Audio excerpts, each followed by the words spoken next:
Hi ಸ್ನೇಹಿತರೆ, ಇದು ನಮ್ಮ ಇನ್ಫೋಟೆಕ್ ಕನ್ನಡ ಚಾನೆಲ್.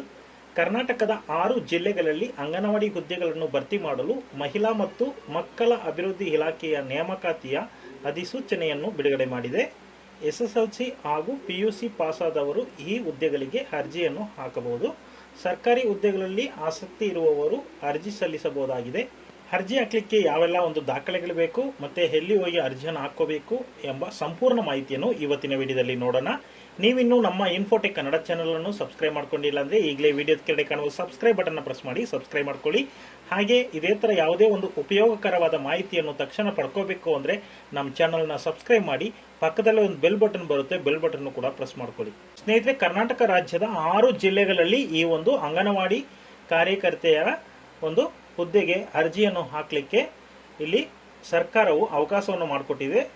ಅಂಗನವಾಡಿ ಕಾರ್ಯಕರ್ತೆ ಆಗಲಿ ಅಥವಾ ಸಹಾಯಕಿಯರಾಗಲಿ ಹುದ್ದೆಗೆ ಭರ್ತಿ ಮಾಡಬೇಕಾದ ಒಂದು ಸೂಚನೆಯನ್ನು ನೀಡಿಕೊಟ್ಟಿದೆ. ಅರ್ಜಿ ಸಲ್ಲಿಸಲು ಬೇಕಾಗಿರುವಂತಹ ವರ್ಷದ ಮಿತಿ ಅಂತ ನೋಡೋದಾದ್ರೆ, ಅರ್ಜಿ ಸಲ್ಲಿಸಲು ಕನಿಷ್ಠ 18 ವರ್ಷ, ಗರಿಷ್ಠ 35 ವರ್ಷ ವಯಸ್ಸು ಮೀರಿರಬಾರದು.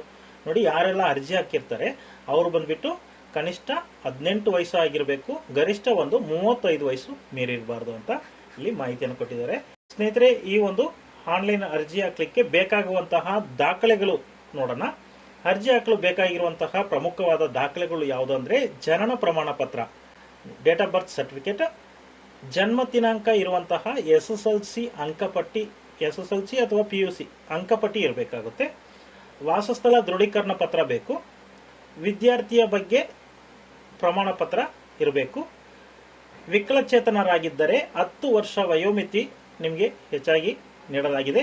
ಅಂತಹ ಅಭ್ಯರ್ಥಿಗಳಾಗಿದ್ದರೆ ಪ್ರಮಾಣ ಪತ್ರವನ್ನು ಕೂಡ, ವಿಕಲಚೇತನರ ಒಂದು ಪ್ರಮಾಣ ಪತ್ರವನ್ನು ಕೂಡ ನೀವು ಅಲ್ಲಿ ಸಲ್ಲಿಸಬೇಕಾಗುತ್ತೆ. ಮೀಸಲಾತಿ ಮತ್ತು ಜಾತಿ ಪ್ರಮಾಣ ಪತ್ರ ನೀವು ಇಟ್ಕೊಂಡಿರಬೇಕು. ವಿಧವೆಯಾಗಿದ್ದರೆ ಗಂಡನ ಮರಣ ಪ್ರಮಾಣ ಪತ್ರವನ್ನು ಇಟ್ಕೊಂಡಿರಬೇಕು.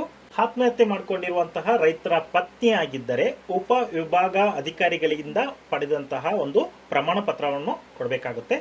ಯೋಜನಾ ನಿರಾಶ್ರಿತರಾಗಿದ್ದರೆ ಅದರ ಪ್ರಮಾಣ ಪತ್ರವನ್ನು ಕೂಡ ನೀವು ಇದಕ್ಕೆ ಮುಂಚೆ ಏನಾದ್ರು ಅರ್ಜಿ ಹಾಕಿ ಅದರ ಒಂದು ಫಲವನ್ನು ಪಡ್ಕೊಂಡಿಲ್ಲ ಅಂದ್ರೆ ಅದರ ಒಂದು ಸರ್ಟಿಫಿಕೇಟ್ ಕೂಡ ನೀವು ಅಲ್ಲಿ ಕೊಡಬೇಕಾಗುತ್ತೆ. ಅದರ ಒಂದು ಪ್ರಮಾಣ ಪತ್ರವನ್ನು ಕೂಡ ಕೊಡಬೇಕಾಗುತ್ತೆ.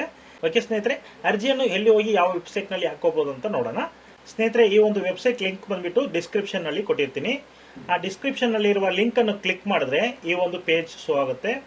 ಮಹಿಳಾ ಮತ್ತು ಮಕ್ಕಳ ಅಭಿವೃದ್ಧಿ ಇಲಾಖೆ ಅಂತ ಇಲ್ಲಿ ಸೆಕೆಂಡ್ ಒಂದು ಆಪ್ಷನ್ ಕೊಟ್ಟಿದ್ದಾರೆ ನೋಡಿ, submit application for post of anganwadi worker and mini anganwadi workers, anganwadi helper ಅಂತ ಕೊಟ್ಟಿರ್ತಾರೆ. ಈ ಅಂಗನವಾಡಿ ಕಾರ್ಯಕರ್ತೆ ಮತ್ತು ಮಿನಿ ಅಂಗನವಾಡಿ ಕಾರ್ಯಕರ್ತೆಯರು ಹಾಗೂ ಅಂಗನವಾಡಿ ಸಹಾಯಕರ ಹುದ್ದೆಗೆ ಅರ್ಜಿ ಸಲ್ಲಿಸಿ ಅಂತಿದೆ ನೋಡಿ. ಇದರ ಮೇಲೆ ಕ್ಲಿಕ್ ಮಾಡಬೇಕಾಗುತ್ತೆ. ಇದಕ್ಕೆ ಮೇನ್ ಆಗಿ ನಿಮಗೆ ಆ ಲಿಂಕ್ ಅನ್ನು ಕ್ಲಿಕ್ ಮಾಡಿ. ಆ ಲಿಂಕ್ ಅನ್ನ ಕ್ಲಿಕ್ ಮಾಡಿದ ತಕ್ಷಣ ಈ ತರ ಒಂದು ಪೇಜ್ ಓಪನ್ ಆಗುತ್ತೆ. ಸ್ನೇಹಿತರೆ, ನಿಮ್ಮ ಒಂದು ಜಿಲ್ಲೆಯನ್ನು ಸೆಲೆಕ್ಟ್ ಮಾಡಿ. ಅವರು ಕೊಟ್ಟಿರುವಂತಹ ಒಂದು 6 ಜಿಲ್ಲೆಗಳಿದೆ. ಇದಕ್ಕೆ ಮಾತ್ರ ಅರ್ಜಿ ಸಲ್ಲಿಸಲಿಕ್ಕೆ ಇಲ್ಲಿ ಬರುತ್ತೆ. ಯಾವ ಜಿಲ್ಲೆಗಳು ಅಂತ ಕೂಡ ಹೇಳ್ತೀನಿ ನೋಡಿ. ಬೆಂಗಳೂರು ಅರ್ಬನ್, ಬೆಂಗಳೂರು ರೂರಲ್, ಬೆಳಗಾವಿ, ಬೀದರ್, ಹಾವೇರಿ, ತುಮಕೂರು ಅಂತಿದೆ. ಇಷ್ಟು ಜಿಲ್ಲೆಯಲ್ಲಿರುವವರಿಗೆ ಮಾತ್ರ ಅಂಗನವಾಡಿ ಕಾರ್ಯಕರ್ತೆಯ ಹಾಗೂ ಅಂಗನವಾಡಿ ಸಹಾಯಕಿಯ ಒಂದು ಆಯ್ಕೆಯ ಒಂದು ಅರ್ಜಿಯನ್ನು ಸಲ್ಲಿಸಬಹುದಾಗಿದೆ. ಕರ್ನಾಟಕ ರಾಜ್ಯದ ನಿಮ್ಮ ಜಿಲ್ಲೆ ಬಂದ್ಬಿಟ್ಟು ಈ ಒಂದು ಲಿಸ್ಟ್ ಅಲ್ಲಿ ಇಲ್ಲ ಅಂದ್ರೆ ಮುಂದಿನ ದಿನಗಳಲ್ಲಿ ಆತರ ಏನಾದ್ರು ಆಪ್ಷನ್ ಬಂದ್ರೆ ತಕ್ಷಣ ವಿಡಿಯೋ ಹಾಕ್ತಿವಿ.